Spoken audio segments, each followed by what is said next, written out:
Evangelho de Lucas, capítulo 16, versículo 1 ao versículo 13.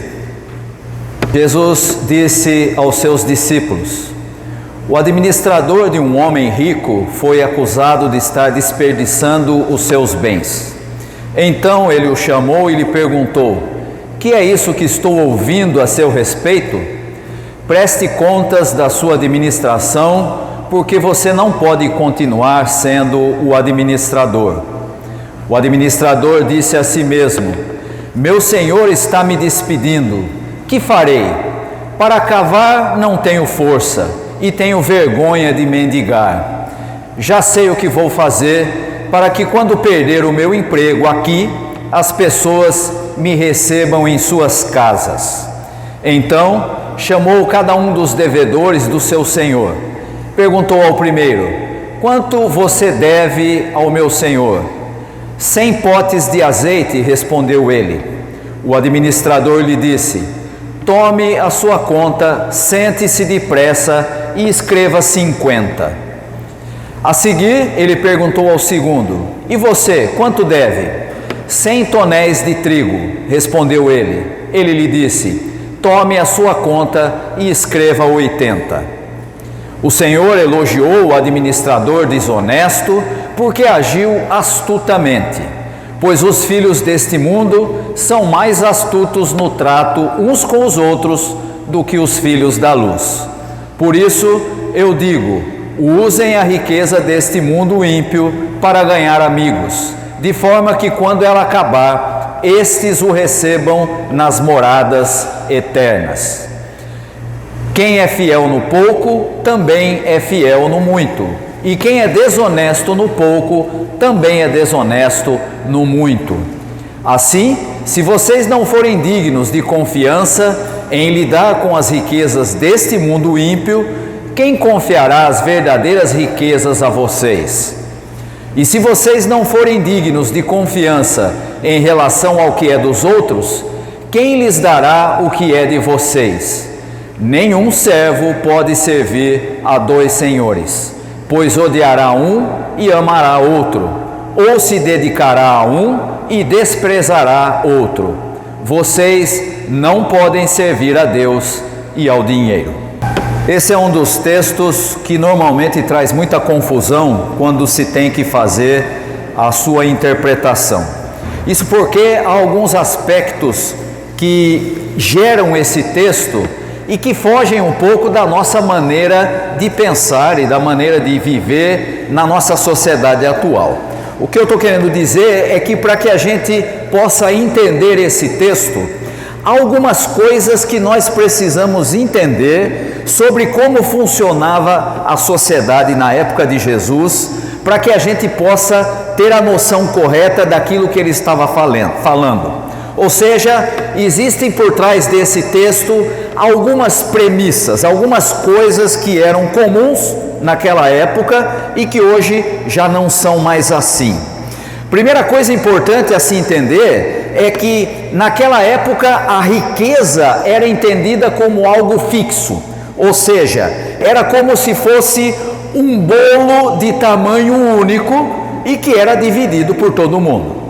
Aliás, quem tem boa memória aí vai se lembrar que nós tivemos aqui no Brasil um economista que durante muito tempo foi o responsável pela economia do país e que dizia exatamente isso: o bolo precisa primeiro crescer para que a gente possa dividir para todo mundo. Até hoje estão esperando esse bolo crescer e dividir para todo mundo. Nunca funcionou do jeito que ele disse, mas essa era a compreensão que se tinha na época de Jesus. Se alguém tinha demais, ou seja, se alguém era rico, ele obviamente tinha tomado a parte que era de outro. Ou seja, o rico era, por definição, entendido como explorador e desonesto. Isso é importante a gente entender aqui nesse texto. O que tinha de mais importante naquela sociedade, nós já falamos isso nas últimas semanas aqui, era a ideia da honra. A honra era o bem mais precioso e era a honra que definia qual era o status de uma pessoa na comunidade. Cada vez que alguém conversava com o outro, cada vez que havia interação entre as pessoas, alguma honra estava ou sendo valorizada ou sendo desafiada. E aí nós podemos nos lembrar aqui que na semana passada nós falamos aqui de um texto em que Jesus é desafiado na sua honra e ele se defende. Também outro dado importante é que as ações das pessoas, as chamadas ações individuais, acabavam refletindo em todo o seu grupo. Ou seja, ninguém fazia alguma coisa ou falava alguma coisa sem que isso tivesse consequência para outras pessoas, inclusive para os do seu próprio grupo. E a sociedade daquela época, não muito diferente do que acontece hoje, tinha uma estrutura piramidal, pouca gente no topo, muita gente na base. Nesse caso do texto que nós acabamos de ler, você tem um patrono rico que está lá no topo dessa pirâmide e que fornecia benefícios para aqueles que eram os seus clientes, proteção, emprego, dinheiro, e ele oferecia tudo isso em troca, exigindo apenas uma coisa: lealdade, que se tornava honra e obviamente era manifestada por meio de serviços. A lealdade era a moeda fundamental dessa sociedade. E aí então, diante de tudo isso que eu apresentei para você, a gente pode olhar para o texto e olhar para aquilo que está acontecendo nesse texto. E logo de cara você tem uma crise de honra. O que acontece no texto? Um homem era administrador de um patrono, de uma pessoa rica, e ele é acusado de estar dissipando os bens do seu patrão. Veja, isso aqui não é apenas uma acusação de má gestão, é considerado uma traição à confiança, um ataque direto à honra e aos bens do patrono. E isso que está acontecendo com esse administrador. A honra do próprio administrador também está irremediavelmente manchada. Não importa o que ele fizer, ele vai sair mal nessa história, porque ele fez algo que vai gerar consequência em relação ao seu patrono e também em relação à sua própria vida. E aí você tem o patrão, pedindo a prestação de contas. E quando ele pede a prestação de contas, essa ordem é, digamos assim, uma preparação para a humilhação que vem depois. A hora que todo mundo soubesse que esse patrão pediu ao seu administrador que ele prestasse conta, a credibilidade, a honra desse administrador seria totalmente destruída, ou seja, ele ia ficar sem honra, sem renda e sem um grupo para apoiá-lo. Era praticamente uma sentença de morte social e econômica. E aí então você vai encontrar no texto a ação desse administrador. E a ação do administrador parece ser bastante astuta. É uma ação que tenta readquirir a honra que ele tinha perdido ou queria perder a hora que todo mundo soubesse que ele tinha sido despedido. E logo de cara ele já diz como é que ele via isso. Ele diz assim: cavar é uma coisa que eu não tenho muita força para fazer. E cavar era trabalho manual, normalmente de um escravo, e era vergonhoso para um administrador ter que fazer esse trabalho. Mendigar, ele diz, tenho vergonha. E mendigar ainda era pior, porque colocaria aquele administrador no nível mais baixo do clientelismo, sem patrono, dependendo da piedade alheia. E aí então ele monta uma estratégia.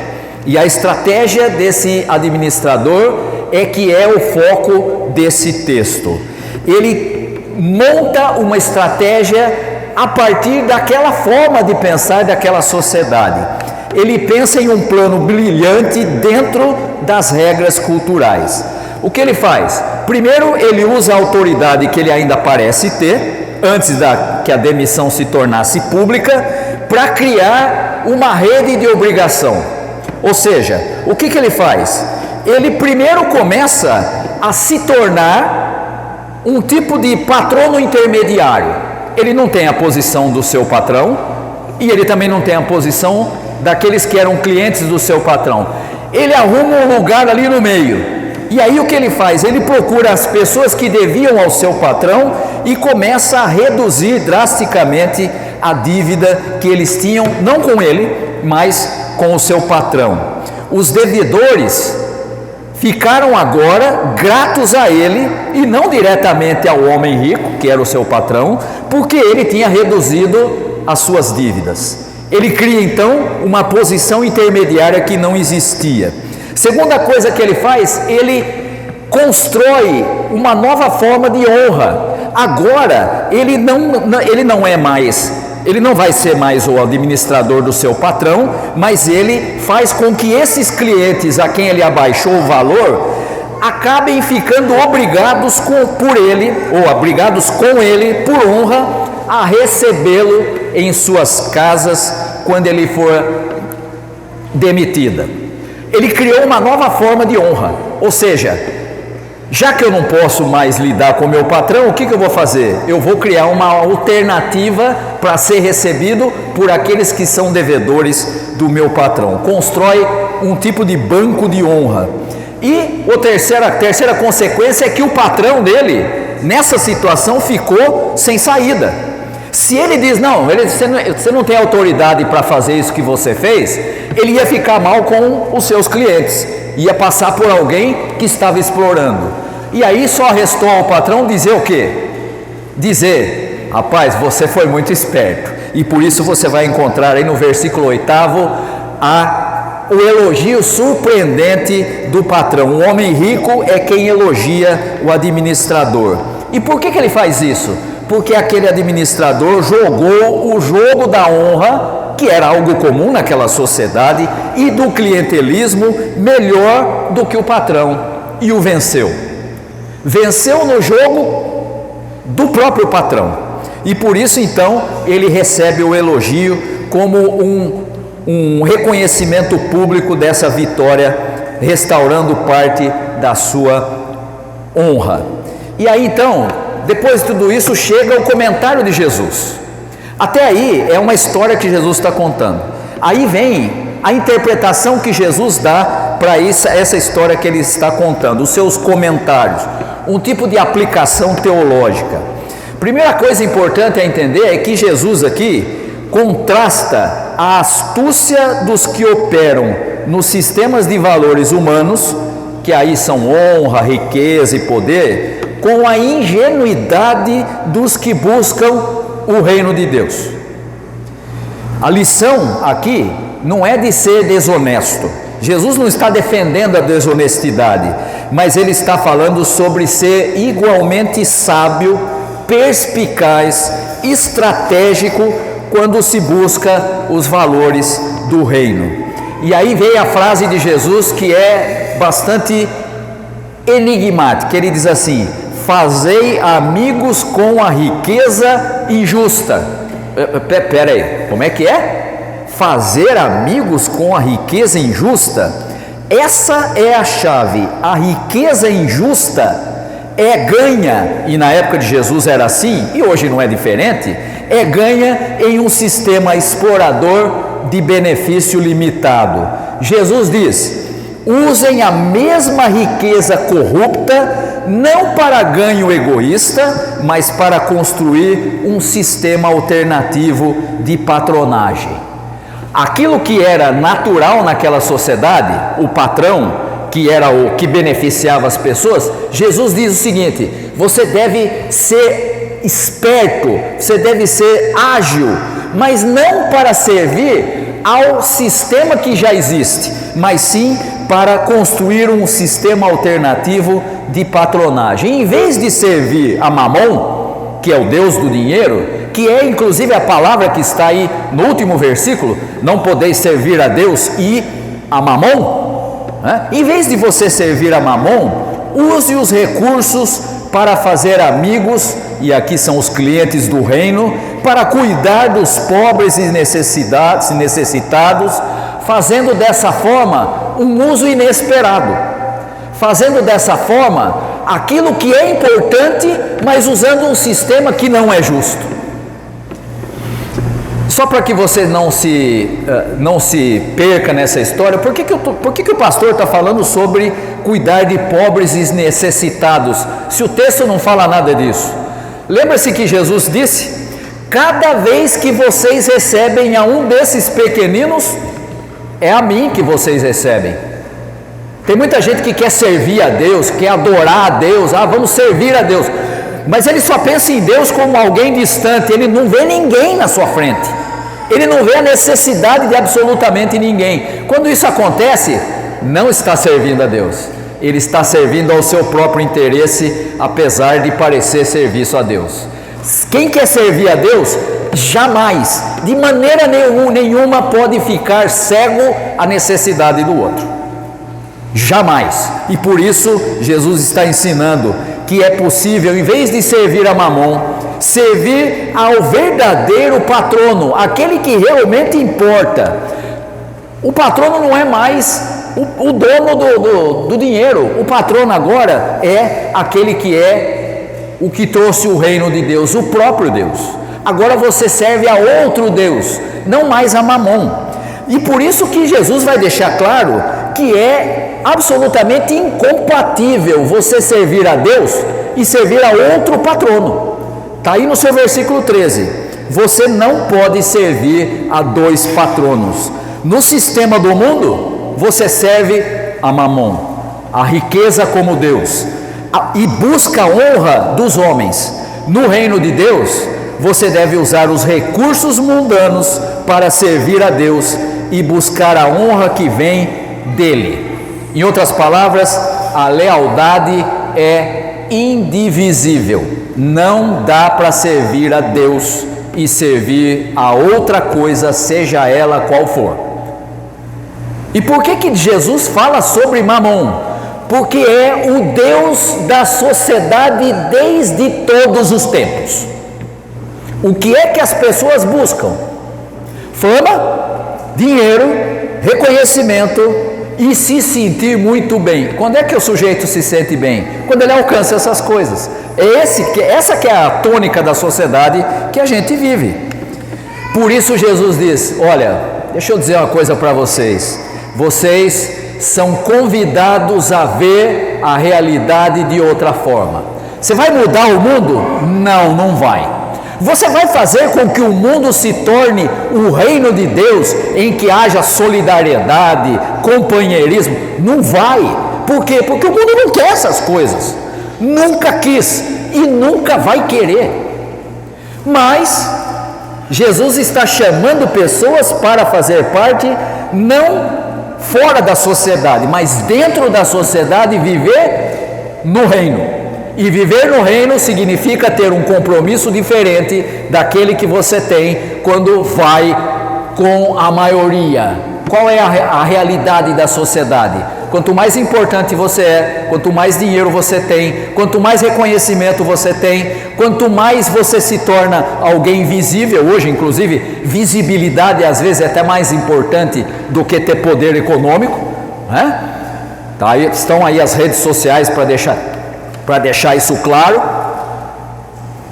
Essas coisas todas não servem para nada quando você pensa no reino de Deus. O que Jesus está dizendo aqui é, primeiro, fazer uma crítica ao sistema econômico, expondo a sua corrupção por ser baseado em riqueza injusta, e chamar os seus seguidores para que eles sejam tão espertos, criativos e focados em construir o reino quanto esse administrador foi em salvar a sua própria pele.